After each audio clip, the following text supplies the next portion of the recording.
Pirkei Avot, Perek Gimel, Mishnah Vav, chapitre 3, Mishnah 6, la page 199. Rabbi Halafta ben Dosa, Ish Kfar Hanania Omer.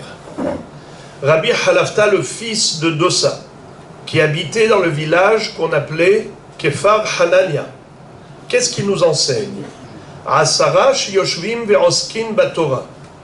Shechina sheruya benehem. Shene'emar Elohim nitzav ba'adat el. 10 personnes qui sont assises et qui étudient la Torah ensemble, la Shechina réside parmi eux.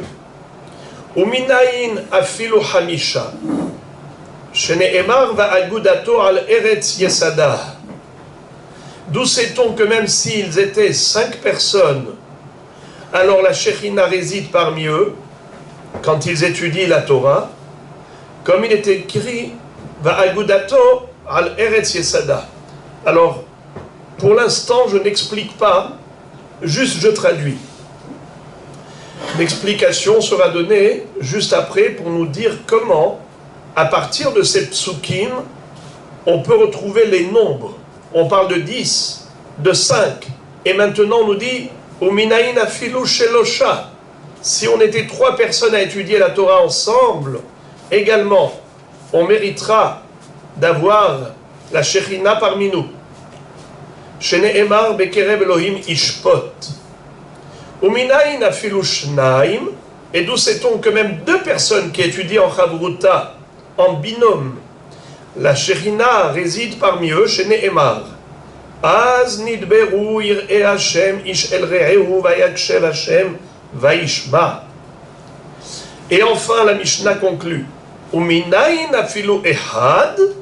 Et d'où sait-on que même une personne seule, lorsqu'elle étudie la Torah, elle mérite d'accueillir la Shechina.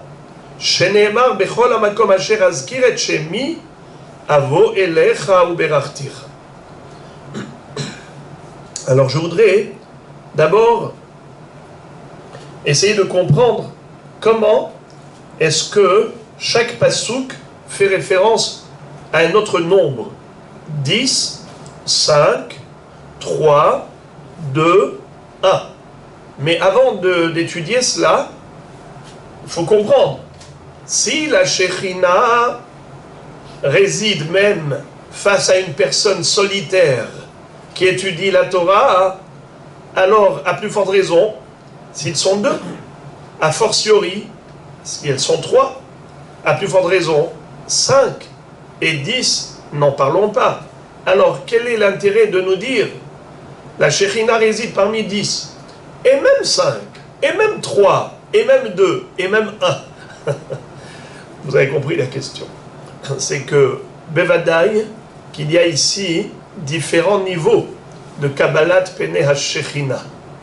Il y a des degrés dans la présence divine. Combien on se retrouve proche de la Shechina. Il y a différents niveaux. Lorsqu'on est un minyan, ou plus, à étudier la Torah ensemble, alors on a un srout inouï. On ne peut pas imaginer quel niveau de proximité avec la Shechina dans lequel on se trouve. D'ailleurs, vous vous souvenez de l'histoire du Beth Yosef. Rabbi Yosef Karo, lorsqu'il était à Constantinople, il avait organisé une veillée d'études de Torah la nuit de Shavuot. En Israël, on n'a qu'une seule nuit de veillée. On n'a qu'un seul jour de fête. En Chutz La'aretz, il y a 2 jours de fête. Là-bas, la veillée se fait le premier soir. Mais qu'est-ce qui s'est passé? Ils ont mérité d'avoir une révélation du Maguid. C'est qui le Maguid? C'est un ange du ciel qui avait été créé par l'étude des Mishnayot de Rabbi Yosef Karo. Cet homme saint, cet homme qui était entièrement une Torah vivante, un Sefer Torah ambulant, cet homme qui nous a écrit le Shulchan Aruch, qui avant cela il a écrit tout le Beth Yosef. C'est inimaginable comment en une vie on a pu en faire autant. C'est lui qui nous a tracé le chemin de la halakha pour tous les temps. Eh bien cet homme, à force d'étudier il a eu le mérite d'avoir la révélation de l'ange qui a été créé par son étude de Mishnayot, qui venait lui révéler des secrets de la Torah. D'ailleurs, pour chaque paracha, il lui a révélé des hidushim formidables que le Rav Yosef Karo a compilé dans un livre qui s'appelle Magid Mesharim. Et là-bas, on a des hidushim du Malach, ni plus ni moins. Ce Malach le surveillait tout le temps. Il lui disait par exemple, aujourd'hui, tu as mangé un peu trop, et donc tu t'es assoupi, tu t'es endormi plus tôt que prévu, donc tu as étudié un peu moins aujourd'hui. Fais attention. Et c'est comme ça qu'il encourageait à étudier encore plus de Torah et être entièrement dans la pensée uniquement de Torah. Et il lui a promis des choses extraordinaires. Il lui avait prédit l'avenir de tout ce qu'il allait mériter d'écrire.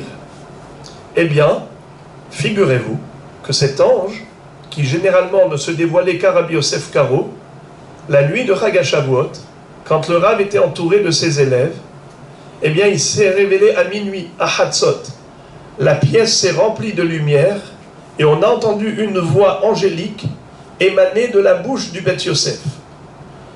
Tous les élèves ont baissé la tête et ils étaient épris et saisis d'émotions qu'on peut imaginer. Et il leur a dit, vous ne pouvez pas imaginer la chance qui est la vôtre, le zéchout, par rapport à votre étude de Torah, combien de satisfaction vous procurez à Hachem. Mais c'est dommage, vous n'êtes pas 10. Dommage, si vous étiez minyan, vous auriez atteint un niveau beaucoup plus important, bien supérieur à celui-ci. Il est arrivé quand ils avaient donc lu Parashat Vaet Hanan, là où il y a les 10 commandements des deuxièmes tables de la loi, après que les premières ont été brisées. Qu'est-ce qui s'est passé? À la fin de la veillée, ils ont été au mikvé. Ils étaient encore plein de sentiments, d'émotions, et ils croisent leurs amis qui étaient venus au mikvé pour aller à la prière, pour faire shacharit. Ils leur ont dit, vous ne savez pas ce que vous avez raté. Et vous ne savez pas ce que vous nous avez fait rater. Parce que le malach qui s'est révélé, qui s'est dévoilé, nous a dit que si on était minyan, on aurait atteint un niveau bien supérieur. Chaval, pour vous et pour nous. Évidemment qu'ils ont été pleins de regrets. Ils ont une idée. Ils ont fait une proposition à Rabbi Yosef Karo. Ils lui ont dit, Rabbeinu, ça ne vous dérange pas qu'on organise encore une veillée demain soir, c'est-à-dire ce soir? Rabbi Yosef Karo leur a dit d'accord. Rabbi Yosef Karo, après Shacharit, est parti pour la Serouda, est revenu. Tout le monde est revenu pour étudier l'après-midi. Pendant toute l'après-midi, le Rav a fait une dracha, il enseignait la halachot de Yom Tov. Et après Arvit, ils ont été mangés, ils sont revenus pour la veillée. Et à peine ils ont commencé à étudier, et cette lumière qui a rempli la salle à nouveau, et le malach commence à leur parler, leur dire Ashrechem, combien Kadosh Baruch Hu est fier de vous, et vous avez eu l'intelligence d'étudier avec minyan, vous avez atteint un niveau encore supérieur à celui d'hier. On peut imaginer combien ils étaient émus, profondément émus. C'est ça. C'est ce que nous dit ici Rabbi Halafta ben Dosa. Certes, la Shekhinah, elle règne, elle réside même sur une personne qui étudie la Torah toute seule. Il est seul à la maison, il est seul au Beth Hamidrash, et il se sent dans la solitude. Pas du tout. Akadosh Baruch Hu est avec toi. Baruch ata Hashem, hamelamed Torah le'amo Yisrael. Akadosh Baruch Hu melamed Torah le'amo Yisrael. Tu es avec Hashem. C'est lui qui t'enseigne la Torah. Mais maintenant, les amis, je voudrais juste voir avec vous ces psukim. Alors, pour la Shekhinah au sein de 10 personnes, de quel pasuk on l'a appris? Elohim nitzav ba'adat el. Regardez en bas, s'il vous plaît, l'explication d'un Mishnah. Dieu se tient dans l'assemblée divine. C'est un passouk dans Tehilim. Et une assemblée comprend au moins 10 hommes, puisqu'il est écrit à propos des 10 explorateurs en révolte, jusqu'à quand cette méchante communauté? Comment est-ce que Akadosh Baruch Hu a dit à Moshe, Ad matai la'eda hara'a hazot, jusqu'à quand cette méchante communauté va continuer ses méfaits? C'était qui cette communauté? C'était les Meraglim. Ils étaient au nombre de combien les Meraglim? Dites-moi. 12 en tout. Mais il y avait combien de tzadikim? 2. Yehoshua et Caleb. Combien de Rechaim? 10. Quand Akadosh Baruch Hu a parlé des Rechaim, il a dit jusqu'à quand cette mauvaise communauté? Ad matai la'eda hara'a hazot.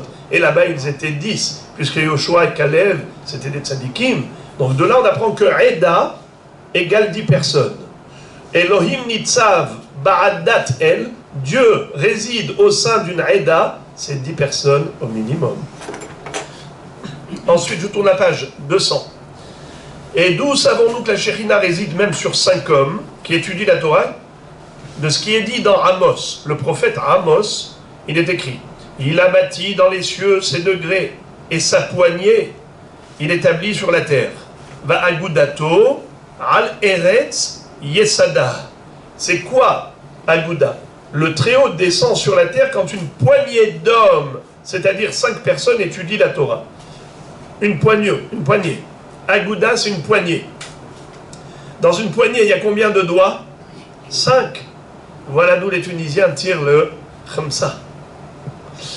Et d'où savons-nous que c'est aussi le cas, même quand 3 personnes étudient la Torah, de ce qu'il est dit, au milieu des magistrats, il jugera. C'est quoi le passouk? Bekerev Elohim Ishpot. Qui est-ce qui se rappelle? Où est-ce qu'on retrouve dans la Torah que le nom de Elohim est attribué pas uniquement à Kadosh Baruch Hu, mais même aux magistrats, les juges? Dans Parashat Mishpatim, il est écrit Venikrav Baal Abayit Ela Elohim Asher Yarsheun Elohim Yeshalem Shenaim Lere'eu. Donc on voit que Elohim, c'est le pouvoir législatif et le pouvoir exécutif, le tribunal. Un tribunal doit être constitué au minimum de combien de dayanim? Minimum 3. Voilà. De là, on apprend que Akadosh Baruch Hu réside au sein des 3 personnes qui constituent un Beddin quand ils étudient la Torah. Bekerev Elohim Ishpot. Et d'où savons-nous que même 2 hommes qui étudient la Torah sont visités par la Shekhinah? Alors je vous le dis d'abord en hébreu le pasuk. Az nidberu ir'e Hashem ish el re'ehu vayakshev Hashem vayishma vayikatev besefer zikaron le'ir'e Hashem ulchoshve shemo. Vayikatev besefer zikaron lefanav. Alors je vous lis en français. Ceux qui craignent l'Éternel se parlèrent l'un à l'autre. L'Éternel écouta leurs paroles et entendit. Et ensuite leurs paroles ont été inscrites dans un livre. Ça veut dire que quand 2 juifs sont assis en train d'étudier la Torah, Akadosh Baruch Hu est là pour les écouter, et leurs paroles de ces gens qui craignent Dieu, eh bien, sont inscrites dans un livre éternel. Incroyable. Il y a des gens qui font la une de la presse, mais très vite ça tombe dans les oubliettes. Mais quelqu'un qui étudie la Torah avec son haver, qui est là pour écouter? Incroyable. Vayakshev Hashem Vaishma. Akadosh Baruch Hu est là pour écouter leurs paroles attentivement. Et leurs paroles sont retranscrites dans un livre pour l'éternité. C'est faire Zikaron Lefanav. Incroyable. Quelle zéroute. Et enfin, et d'où savons-nous que la Shekhinah réside même sur un seul étudiant? De ce qu'il est dit, partout mon nom sera mentionné, je viendrai vers toi et je te bénirai. Partout où tu mentionneras mon nom, ou d'après Rashi, partout je t'inciterai à le faire, je viendrai vers toi et te bénirai, même si tu étudies tout seul. Voilà Rabotai, même quelqu'un qui est tout seul, en train d'étudier, il a le zéchout d'avoir la Shekhinah en face de lui. Alors maintenant, Rabbi Halafta, c'est le père de Rabbi Yossi ben Halafta. Ici, il nous dit qu'il est enterré, il a vécu à Kfar Hanania, et il se trouve enterré dans la route de Akko Tzfat, à 2 km au nord-est du carrefour de Hanania. Ok, maintenant les amis, juste, on va terminer.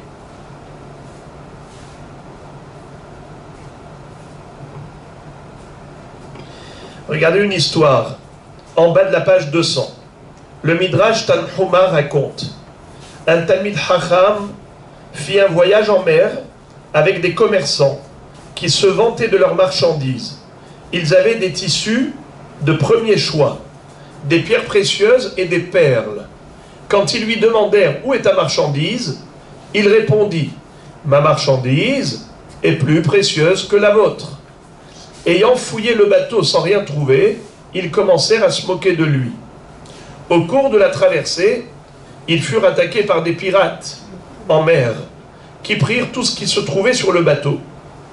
Ils débarquèrent dans le pays le plus proche, totalement démunis. Que fit le Chacham? Il entra dans la maison d'études et donna un cours public.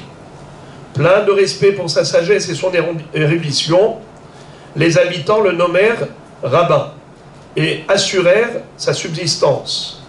Quand les marchands vinrent lui demander pardon et le supplier d'intervenir auprès des habitants de la ville pour qu'ils ne les laissent pas mourir de faim, il leur rétorqua: « Je vous avais dit que ma marchandise était plus précieuse que la vôtre. » D'après le Zohar, quand les enfants d'Israël étudient la Torah, Akadosh Baruch Hu dit à sa cour céleste: « Regardez mes chers enfants Israël, qui délaissent leurs affaires personnelles pour apprendre la Torah. »